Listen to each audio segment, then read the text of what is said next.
digest. From lane to the new shining ground, echo chants where the legends are found. Heroes carved in the heart of time, we march on through grit and grime. Oh Tottenham, Tottenham till I die. Raise the banner, let it fly.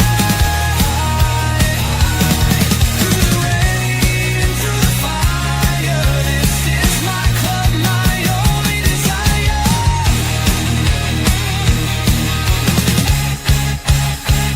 Oh Tottenham, Tottenham till I die. Raise the banner, let it fly. Through the rain, through the fire, this is my club, my only desire. Echoes of King and Greaves in the air. Every goal, the sound declares. Heartbeats pound like a drummer's song, marching forward, fierce and strong. We're the ones who rise in the clash. Numbers running in a white shirt dash. History burns in the roaring crowd. Every game we scream it loud. Oh, Tottenham, Tottenham till I die. Raise the banner, let it fly. Through the rain, through the fire, this is my club, my only desire.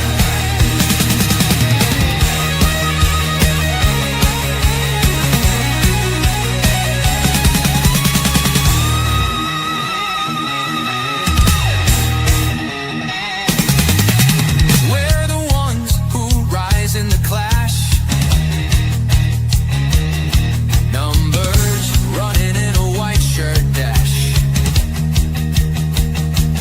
History burns in the roaring crowd.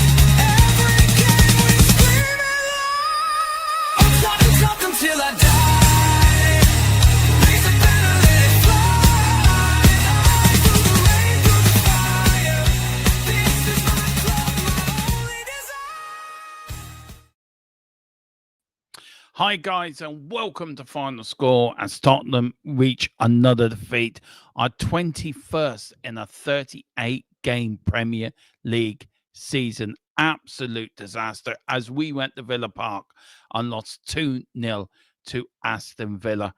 And I don't know where to start with this game. I really don't.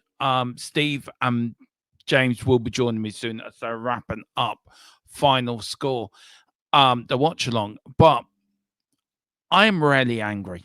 I am so angry with this defeat, and I'll tell you why I'm angry. I'm angry because there's no pride. There's no pride, no fight.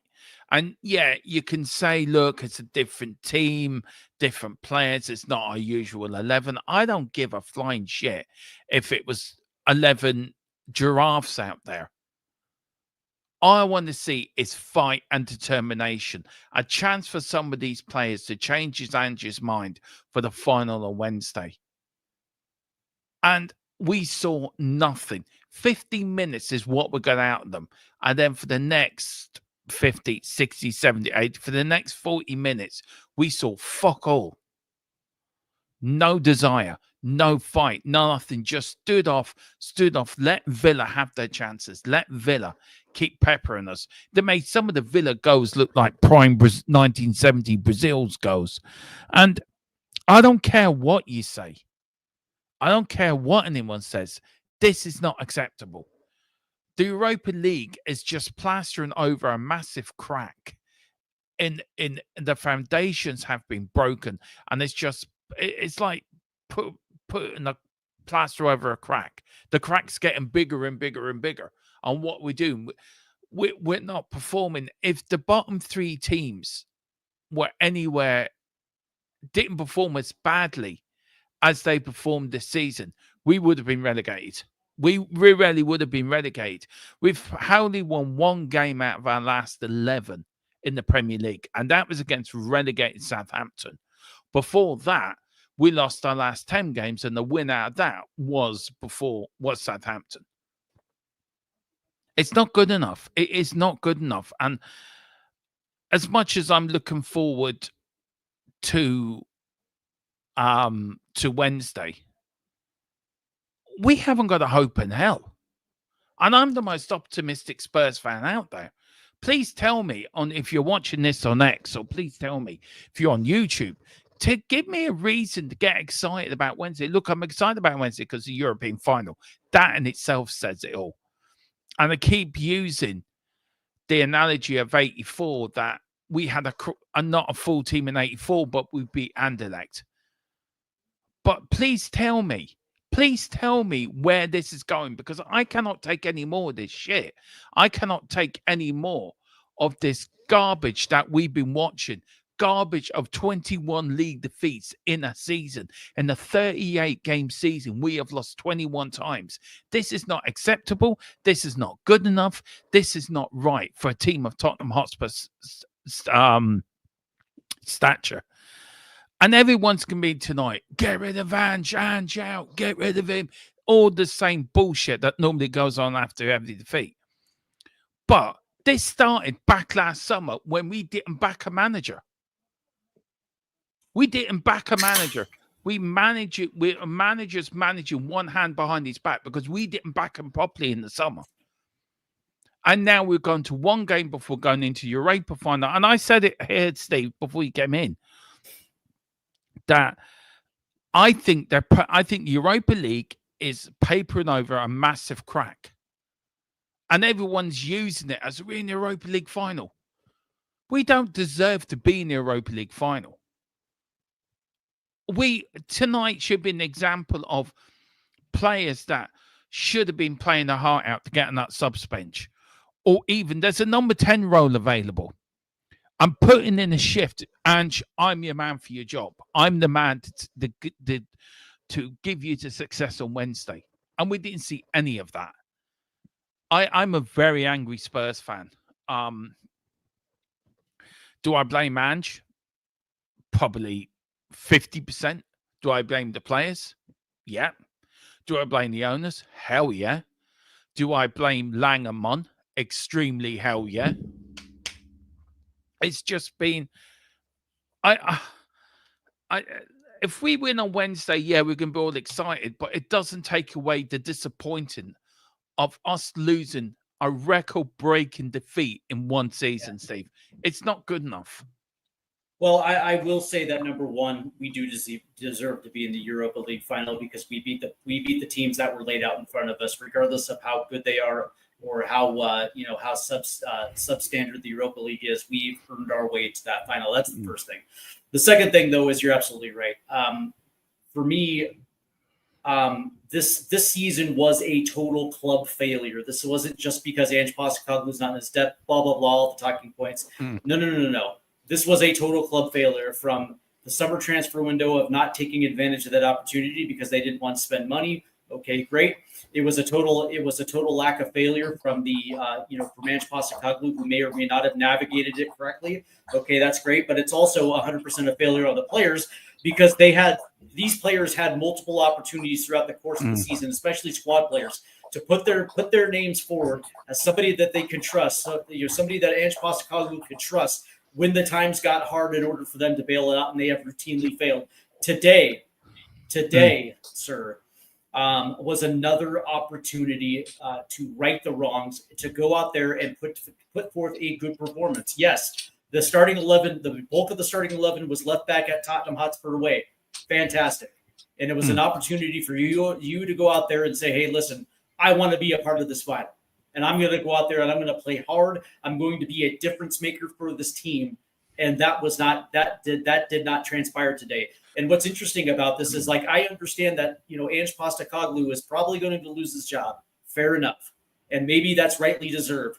But the reality is these players have a responsibility when they step on the field to not only play hard, but to play hard for this club, play hard for these fans. And they have routinely let us down. And that's the long and short of this. It's like at the end of the day, these players, are responsible for delivering those results and executing exactly what the manager wants, and that was not delivered today. And that's really the long and short of this. It's like eventually we're going to have to blame some of these players as they themselves are a part of the equation, are they not?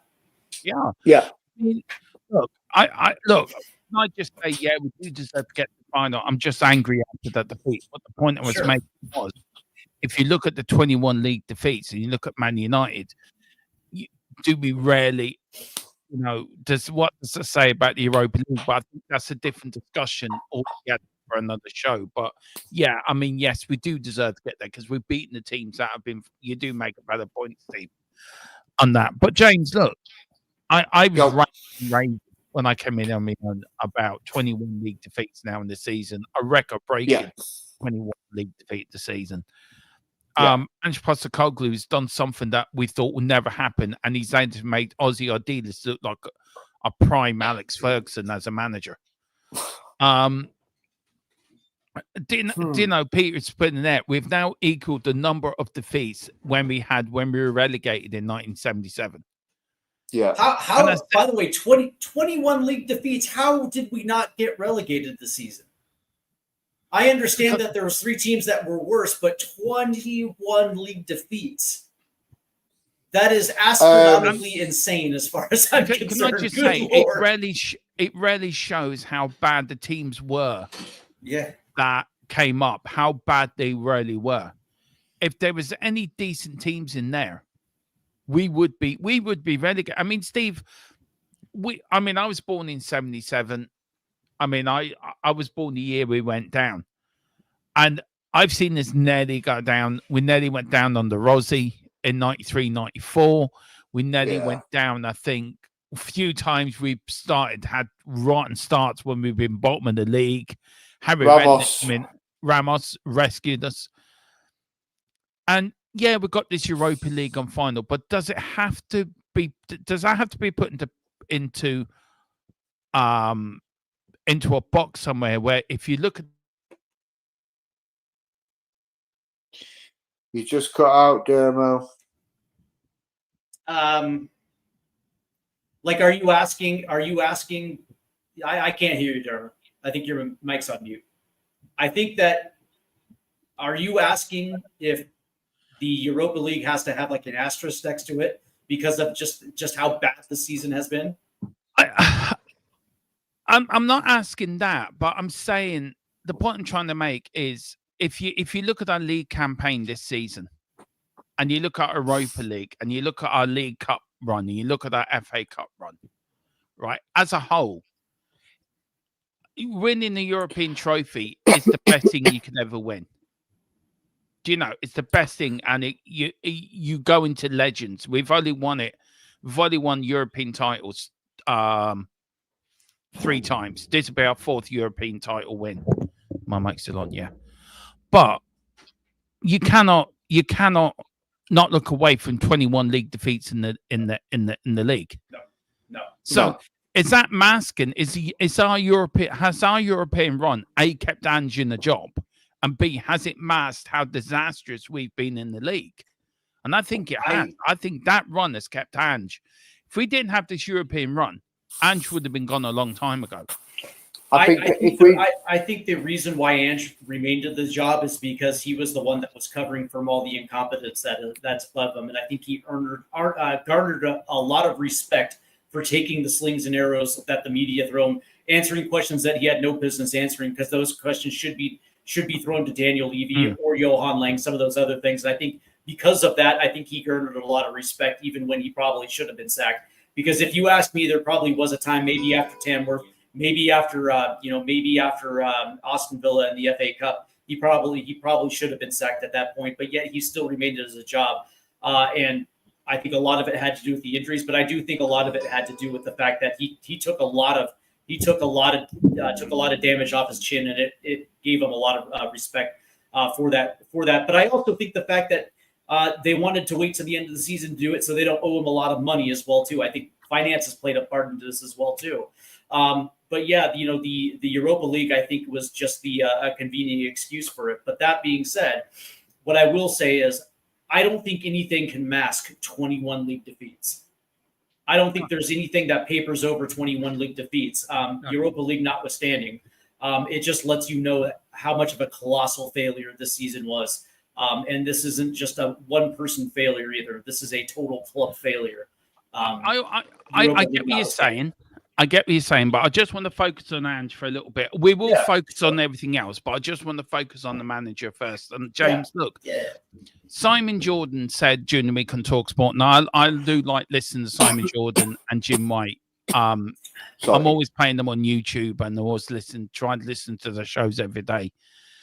And I don't always agree with Simon Jordan, but when he does come to talk about Tottenham and Ange, I slightly have to agree with him when he does talk about managers, because he has been a club owner himself. He owned Crystal Palace.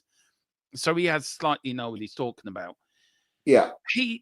When he talks about Ange, saying that even if he wins the Europa League, I wouldn't have him as manager for next season because you can't mask over, Steve says, the 21 league defeats. And it's the same question to you that I asked Steve. Has the Europa League kept him in the job? And I think it has. Yeah. I think if we were out at Europa League, if say the Frankfurt game, for instance, would have gone the other way, right off the back of, well, actually, no, probably not even the Frankfurt game. The AZ Alkmaar game was probably more close to it. Just after, say we got knocked out of the AZ Alkmaar game, maybe, just maybe, they would have kept him in for the Carabao Cup semi-final second leg. He loses that, he's gone. I think the cup competitions kept him in the job. Look, I've really, really wanted Ange to succeed. I've been a very big advocate and have spoke very highly of Ange and give him the chance, give him a chance, give him the chance. I think the three of us have, as a channel, we've been all pretty much banging the Ange drum. Yeah. One way or the other. And I look, I want him to win the Europa League. I want him to win the Europa League for us as fans, for those players. But there is no way to hide the fact that how poorly we've been. And me and Steve said it. Me and Steve briefly touched on it at the end of the watch along. Was the ball along? If it wasn't for Steve, that would have been really boring. So big up, Steve. And the pizza and the if you'd have, if you think about the start of the Premier League, fully fit team, everything like that, we were flying at the beginning of the thing. No one was touching us. No one was getting close. Ange ball was in full flow. The players were fully fit. We were playing well. Yeah. And I gave Ange so much grace because of the injuries that we suffered and the wheels. I'm not saying it wasn't the wheels falling off; it was the legs falling off for players. So it's been a difficult season. It's been an unprecedented season for Spurs on the injury front, and I give him credit that he's done his best with a big pile of shit. You can't polish a turd and it shined. Do you know what I mean? So that brings the fact then. Sorry, can I ask you this question? I was going to say, do you know why I don't think that it's necessarily Europa League that's kept him on? It's also the fact that Spurs were not in a position where they can just pick and choose whoever they can come in to replace him, right? Like it's Ruben Amorim never would have came to Spurs versus him leaving Sporting to come to United. Like that doesn't happen. That doesn't happen, right? So that would have been left with what, Brian Mason taking over for the rest of the season, which we're still going to get the exact same results, right? You're still going to see this group of players playing incredibly hard in Europa League and then taking Premier League matches off, right? So me personally, I don't necessarily buy into the fact that it's the Europa League. I think there was a combination of a lot of things that that Ange was able to say to his job, just because who else are you going to bring in at that point in time? I get you know, you. like, I get your get what I'm point. saying? Like Tottenham, I is do not get your Tottenham, point. yeah, like with the full-fledged injury crisis where you don't have your starting 11 But available, and it's like who's coming in to take that job and is going to get better out of those players down the stretch outside of a dude like Ryan Mason. You're going to get the exact same results. yeah, but you can't keep hiding behind the injuries. You can't keep hiding behind. Oh, I had injuries. 21 No. defeats in the league season is not acceptable. I Well, don't no, care no, who well, you are. And oh, I am emotional, I am angry, I am upset because I hate losing. I hate watching my team lose. And I will look at it in the cold light of day at the end of the season when we do our season review. I would look at the whole season with open eyes, and I will take everything everyone's saying and put it into a little box. But I've just watched my team tonight get absolutely dismantled. Don't care who's out there. You build a squad for a reason. You build a squad to compete in all 4 competitions for a whole season. Either that's a 38 league campaign, a Europa League, a Carabao Cup, or an FA Cup. So you build your squad to go on all fronts. Yeah. During that watch long, I said the last time we won a European trophy, we finished 8th on 15 defeats. Yeah. Notts County went down on 21 defeats. I mean, Sorry. as much as we all wanted Ange to do well, Ange cannot stay in his job. no. He cannot. And even if he does win the Europa League, you're going to get fans, well, he earned the right to stay on next season. No, he doesn't earn the right because he hasn't earned the right because he's look at the league table. That's your bread and butter. Yeah. No, That he is- hasn't. And he hasn't earned the right. And that's the crazy thing, Derma, right? And I said it during the watch along. It's like my biggest issue is when the players did come back from injury and he had his first choice starting 11 out there. How many every other week did he rotate because he was so risk averse to injuries happening again that he kept rotating back to squad players that he knew he couldn't trust. And then all of a sudden it's loss after loss. But when it came to the Europa League, and he put and that's the thing. It's like we all accuse the players of putting all their eggs in that basket. Ange Postecoglou himself put the eggs in that Europa League basket as well too, because at least he knows he can trust the starting 11 to get those results. But when it came to the Premier League, he had no problem rotating. Like the 21 league defeats was part and parcel is because he would rather use his best players competing for that trophy because that's the only avenue in which he can save his job. Period. Point blank.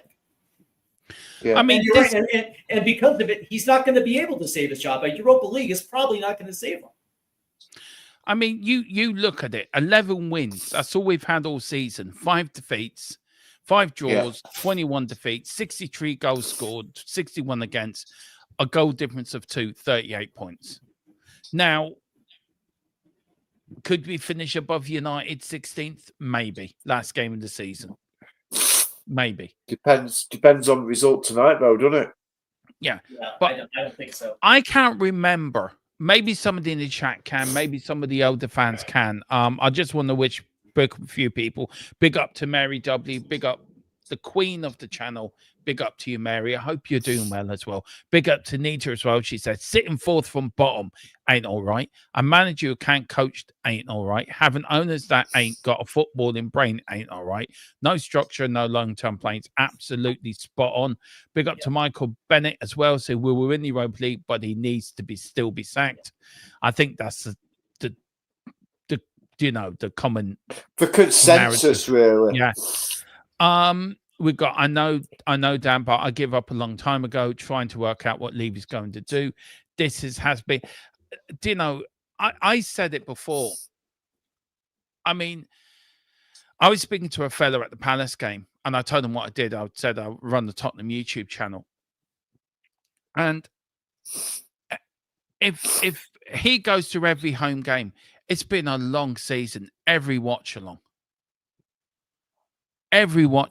here, watching them lose every week, defeat after defeat after defeat. After you only get a bit of glory in the Europa League, but watching us get smashed up in the league. Where does this stop? where does this? It should have Surely stopped a long time ago. Yeah, surely It- the it's- players, surely the players should have some pride in themselves to think, do you know what? We maybe do win the Europa League, but we owe the fans something in this. We owe the fans to turn up today after Palace, Well, and they don't.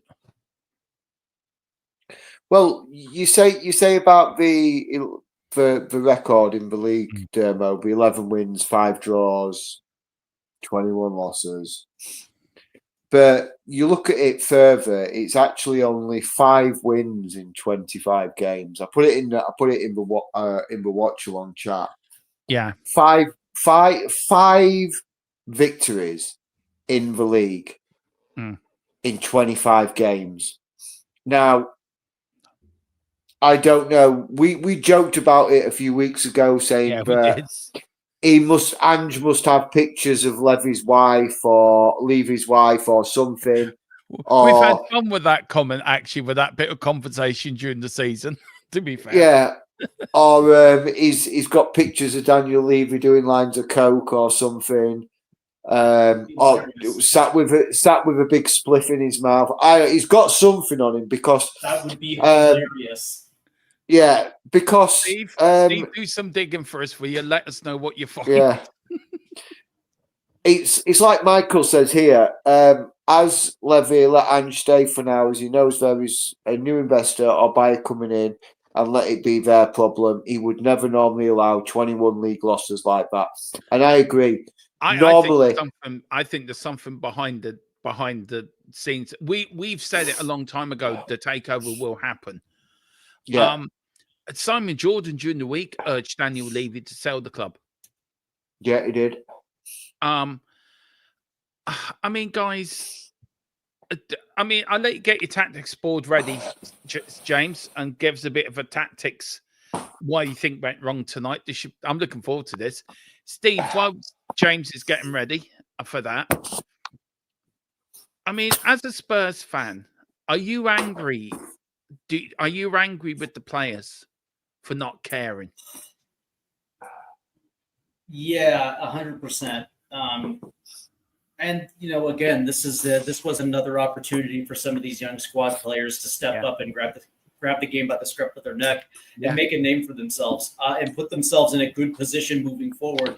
And they continue to fail. Yeah, here's the thing: like, I never want to say a player has no heart or has no drive. But when you see these results, and you have to ask yourself, are these players good enough to compete at this level? Like Aston Villa had their full squad out there.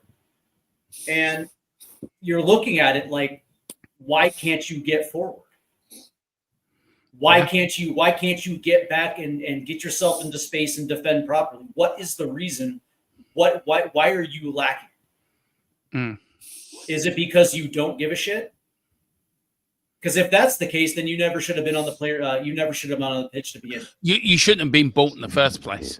I mean, Ange said in an interview today, I saw it today, Steve. And let us know when you're ready, James. Yeah. And he said, whenever I win my trophy, wherever that may be, do you know, if he was staying at Tottenham, do you think he would have come out, well, when we win the Europa League next season, I want to continue. We will be better next season. Do you think Ange knows he's gone? 100%. Without a shadow of doubt. Yeah. Without a shadow of a doubt. I think he's probably already been told there's going to be a change imminent. And that regardless of what happens in Europa League, it's not going to matter. I think that, whatever respect that he earned, I think that's gone because of the league. You have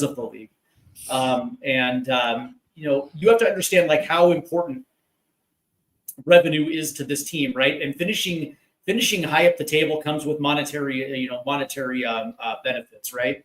So the higher in the league you finish, the more money that you make from the league. And it's pictures of Levy himself.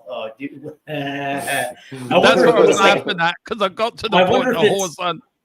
I wonder if it's like Levy got caught in lingerie or something like that. You know what I mean? I agree with Nita.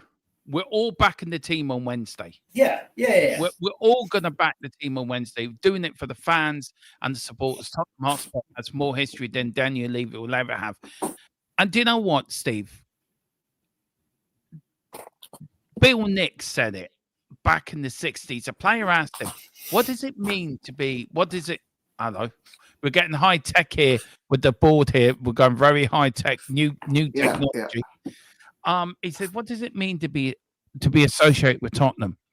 Bill looked him straight in the eye and said, it's not you, it's not me, it's not the owner. We'll all come and go. The common factor of supporting this club is them out there, the fans. They pay your wages. And they're not paying for us. And that's what's angered me, Steve. More than anything, it's the lack of passion and desire when they pull on that shirt. And that's, we all know Angie's going somehow, but it's the no desire bit. That's what I'm angry about. Yeah. Am I right to be that angry about no desire? Or am I being a bit too emotional? Oh, without a doubt, dude. I'm angry as well too, right? And I know Tequila said it for me, and thank you, Tequila. That was very nice of you to say that for me, because I just do not like to take a dump on players, because I like to think that they're out there playing hard. But that being said, like, this is not the first example of our squad players going out there and acting like they probably should belong in League One or the Championship, right? Yeah. You look like, it looks like a professional team versus a bunch of high school footballers, right? It just makes no sense.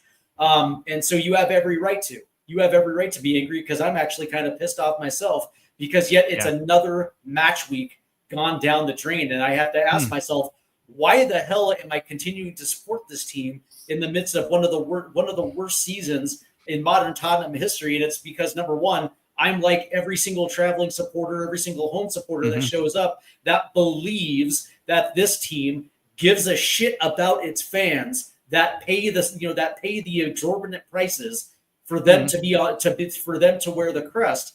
And yet every single week it's like, God damn it. You know what I mean? It's like, can this season, can this season be over? Knowing damn well that once the season's over, I'm going to want to see more football, but it is what it is. Right. Okay. You're on the big screen. Can I just say one thing? I will actually chill. I actually will answer this comment, because I'm absolutely. Oh, no, Steve's gone. Don't worry, he's disappeared too. I am going to answer that. Right. It's back to you. Where did you hop off to? Oh, I missed a button, but I do have about 10 minutes left. Okay, so. Go on, James. Go on. Give us your Andy Gray tactics analysis of the game.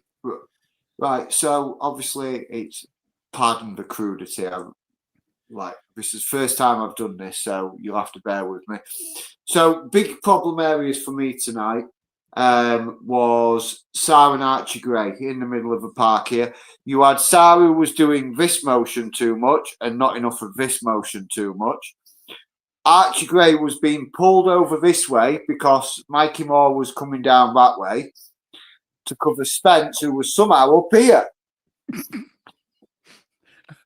I did wonder at one point what Spence was doing up the field, to be fair, James. Yeah, so Spence is coming, like, he's pushing as an inverted wing back, but rather than inverting and sort of stopping and helping out in midfield, he's pushing right up to try and support Odebear. Odebear might as well have not been there, because he just vanished, to me personally. So poor Mikey Moore was trying to push forward, but all he was doing is getting pulled back to cover the absent Spence from the thingy. Ben Davis, Kevin Danso, to me, two of the best players on the pitch. Even the man who I said is playing probably his last game on the pitch, Sergei Reguilon, actually had a cracking game, was trying to link up with Sunnywell, was cutting in, but he didn't cut too far in and sort of leave the defence exposed. He was still dropping back and covering down here. Like I say, it's very crude. It's a pen and a whiteboard, guys. What can I say?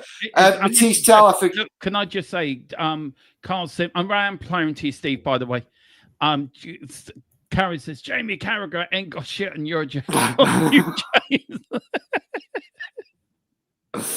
No, but I think Matisse Tell played all right. I think he was trying to make shit happen and try to work the ball and try to link up, but be it final balls, his inability to sort of try and control the play, hold up the play, didn't quite work out for us. But yeah, I think Sonny played well. First game back after his long layoff, I think he did all right. Certainly seemed to shake the rust off very quickly. But you could sort of see when Sonny was driving forward down the wing, there were several times where sort of Tell, Odebear, and even Mikey Moore, they were sat too deep. So Sonny's sort of looking to cross the ball into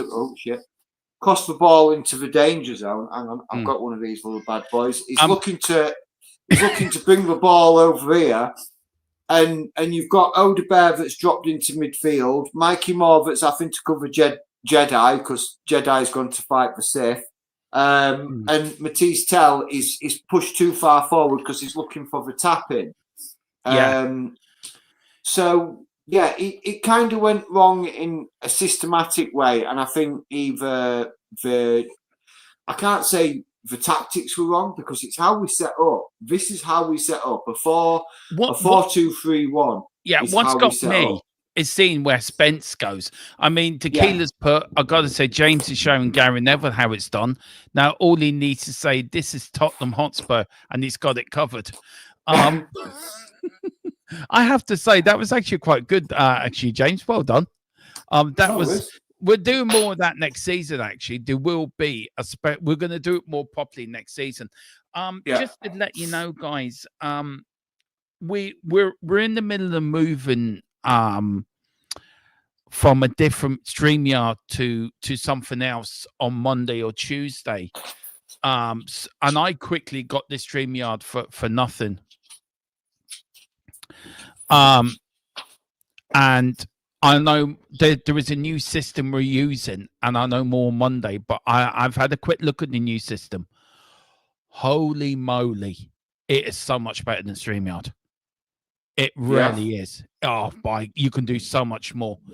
But guys, do follow us on Big Up tomorrow because we are covering the FA Cup final. Yay! First time I've watched the Cup final in 10 years. So let me know, guys, what do you think of James's tactics? I mean, Steve, you were riveted by that. Riveted. Extremely riveted. I'm sitting in my seat, riveted. Yeah, riveted. I mean, James, that one there with Spence being pulled. Yeah. I mean, why do you think that was happening? Why do you think that he was getting there? Is that him doing it himself? Or was that him being tactically told to do that? If he's been tactically told to invert and to allow Mikey the space to bring it, then I think he's either because he's Irish, Carl. He's Irish. Yeah. Forget everything for nothing. Yeah, we do. So I think probably what he was told was to invert and push up, but maybe he was not told sort of where to limit his pushing up to. And he just seemed to, because I think Odebear was dropping too deep, he saw the space and just kept going. Whether or not he was trying to be the player that got a bit of glory and scored Spurs goal and said and got his name in the back paper saying that he was the only one fighting because he was the one that scored goal. But what he actually did was detrimental to the team because it stopped the attacking players from being able to be attacking because they were having to drop too deep. I'm just quickly drawing up my starting 11. My predicted the link for Big Up to join us, guys, tomorrow is here. Now, I just want this here, a little quote. Steve, do you want to add anything to that about the tactics that Ange tonight? What's your views on that? I mean, with Spence and that, are you surprised by that? I think it was a little. I think it was very. I think it was a very conservative formation. Really kind of hell bent to keep Aston Villa from ripping up their back four with the double pivot sitting in front of the back. which I actually agreed with, by the way. But the reality was that, and I think James may have said this earlier, was that Wilson Odebear has played the 10 previously, didn't play it well, and I guess and again that showed too because this team had only one look coming up the pitch, and that was down the left-hand side using Sonny as much as they possibly could. And if you notice there in the first half as well too, you actually saw Wilson Odebear kind of playing playing a hybrid version of a 10 and a 9, making more runs than necessarily trying to drop a little deeper, trying to make a touch, trying to turn, move up the field, and kind of try to be a distributor. That wasn't the case. So from that standpoint, I would say that these tactics today were more geared to stop Aston Villa than it was to beat Aston Villa. Yeah. I'm just replying to you. Yeah, we'll get them done for you tonight, and I'll have them over to you before the morning, okay? And I do apologize about this. It just we weren't the only channel affected by this. Everyone was. I hear you. So it was. I had to quickly. The bin sorted out. So big up to Bobby and Con. What we got here? Hang on, let me put you on the big screen.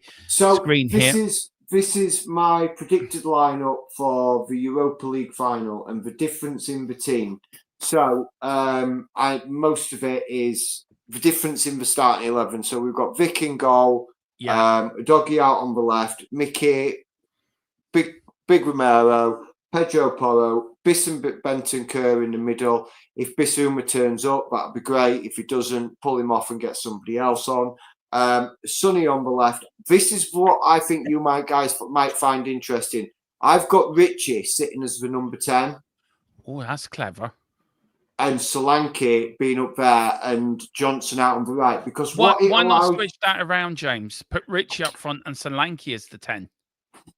You could do that, but the reason why I said about having reason why I'll explain the reason why I said about having Richie as the number 10.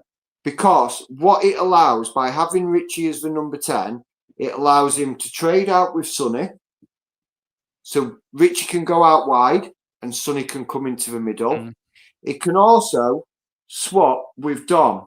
If Dom's having to come back to hold up the play, he can drop back. Richie can stay pushed up.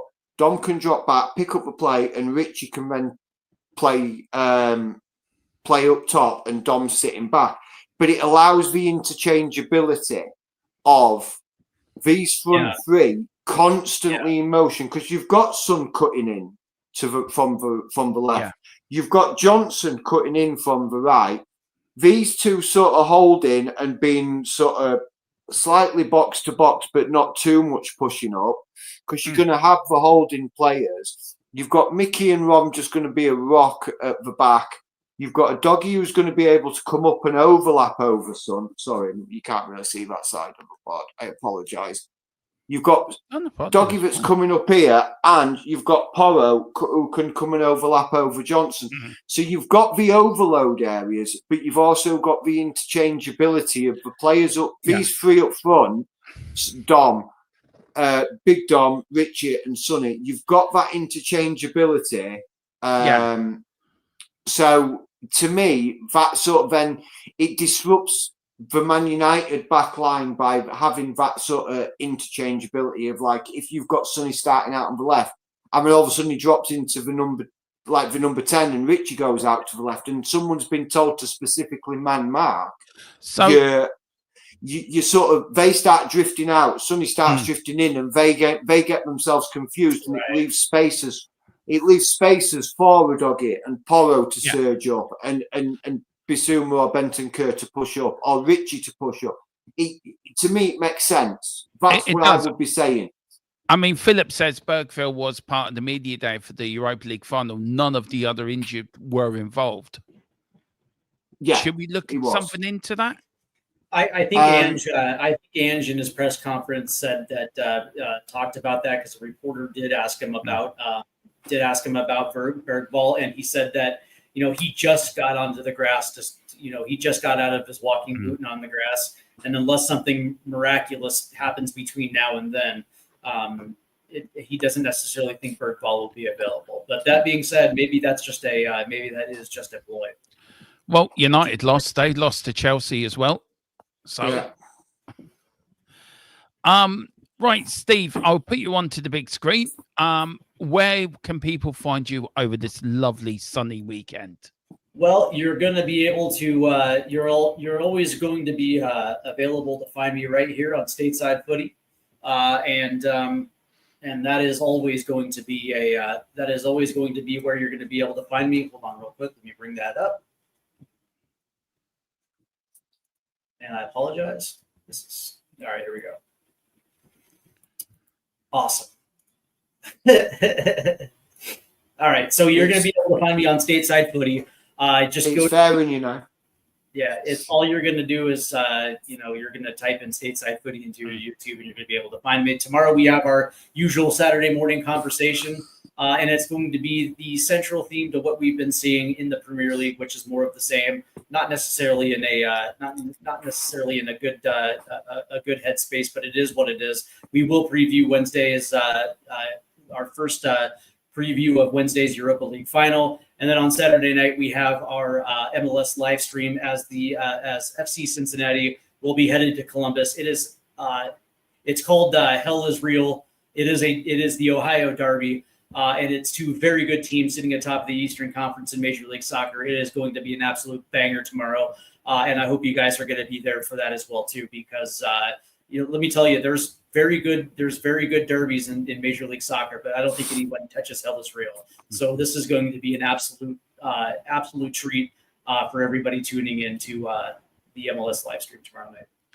Yeah, normal service will be resumed once we get ourselves all sorted again, and then Steve will be broadcasting back onto THFC Tibodai and vice versa. It's just so I know you got to jump, Steve. Steve, I will see you tomorrow. Sounds and good. Then we'll see you over in Big Up as well for the Cup final. Steve is joining us for that and Big Up as well. Me and James will just go through the last few chats. There's a couple of questions. We'll go through that, and then we will call James, it it's always good to see you, as always. Yeah, you too. Big up to you, Steve-O, and take care. And there he goes. Right, just a few things, guys, before we finish up. Are you angry? Tequila says after 21 of these now, Domo. I am pissed. I am severely pissed. And then Nita says, do you think Levy will sack Ange before Wednesday?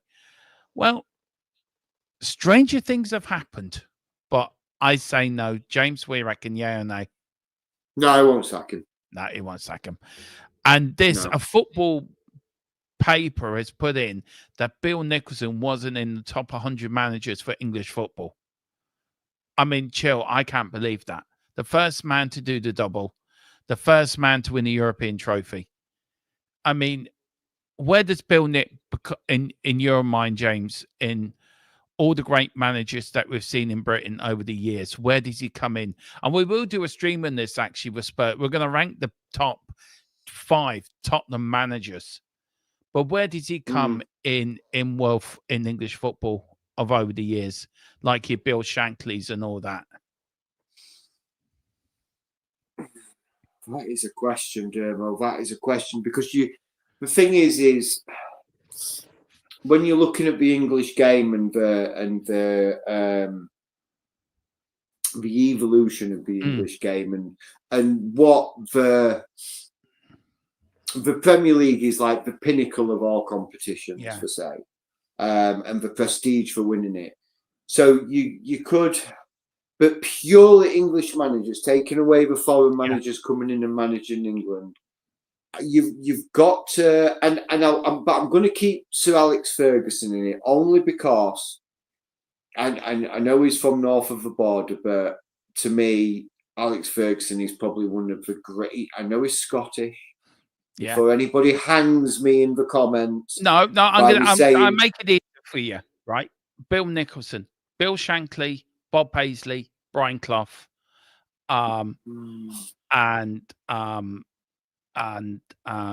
So where does he come within? You got to think of the managers who was around at the era. So Bill Shankly, so Matt Busby, Bill Nick. Where did he come out of them 3? I'd put him second.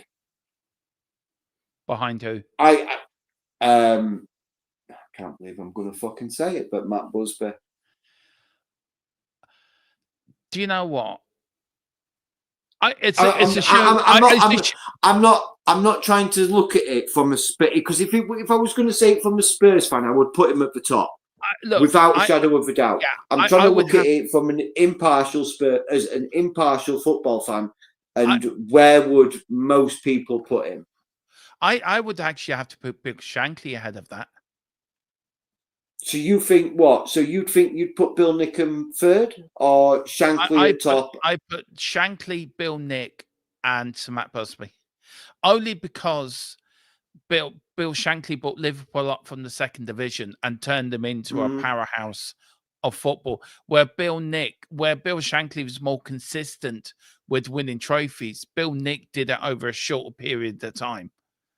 He won three, from six. He won what? Yeah. 1, 2, 1, 2, 1, 2. All right. He was the first man to win the double in this last century. He was the first manager to win a European trophy. First manager to win 2 European trophies. And when if you put it like that, then you would say, your gut would tell you to put him as number 1. Yeah. I think there's a show there, isn't it? There's a summer show there. Pick the top 5. Maybe we pick our top 5 and we'll debate. I'm trying to put them into a whole. Maybe pick 5 managers each, and we try to debate where to go in the top 5. But mate, that's something to do. But James, you are joining me tomorrow for the cup final. Let's forget about Spurs' latest defeat. We are going to win the Europa League. Come on, Spurs. We're going for the cup final. What's your score prediction for that?